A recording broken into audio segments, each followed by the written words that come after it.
ये कहानी बहुत समय पहले की है। एक गांव में एक आदमी रहता था।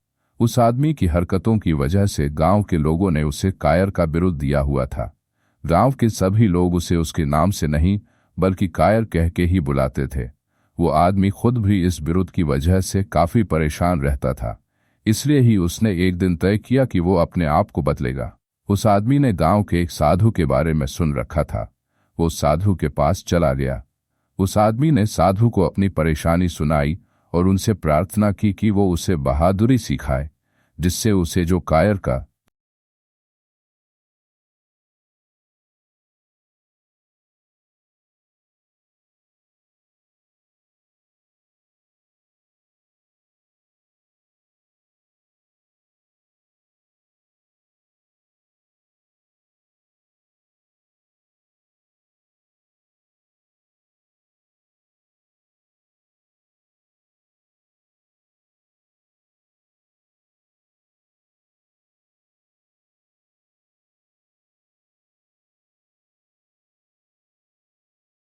पर घबराहट और चिंता साफ साफ दिख रही थी। मगर वह कर भी क्या सकता था। वो अपने घर चला गया।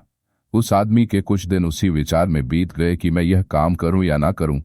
किंतु कई दिन सोचने के बाद उस आदमी ने तय किया कि पूरी जिंदगी कायर बने रहने से अच्छा है 1 महीने तक गुरुजी का कहा मान लिया जाए। ये करने में शुरू शुरू में तो उसे बहुत परेशानी हुई।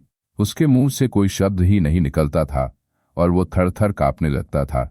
लेकिन जैसे जैसे दिन बीतते गए उसके अंदर की घबराहट खत्म होने लगी और उसकी आवाज तेज होने लगी। अब पहले की तरह उसका शरीर भी नहीं कांपता था और वह किसी भी व्यक्ति की आंखों में आंखें डालकर जो कहना है कह सकता था। 1 महीना खत्म होने पर वह आदमी साधु के पास वापस लौटा और उसने कहा, अब मेरे अंदर की कायरता जा चुकी है। अब मैं किसी से नहीं डरता हूं और अब मैं कुछ भी कर सकता हूं। उस आदमी ने कहा, लेकिन मेरे मन में एक प्रश्न अभी भी है कि ये आपको कैसे लगा कि ऐसा काम करने से मैं बहादुर बन जाऊंगा। साधु ने उस आदमी को समझाया कि कोई भी व्यक्ति तभी बहादुर बनता है। दोस्तों, मुझे उम्मीद है कि आपको मेरी ये प्रेरणादायक कहानी आपके जीवन में सफल बनाने में काम आएगी। दोस्तों, ऐसी प्रेरणादायक कहानी सुनने के लिए आप हमारी चैनल को सब्सक्राइब कीजिए और लाइक कीजिए।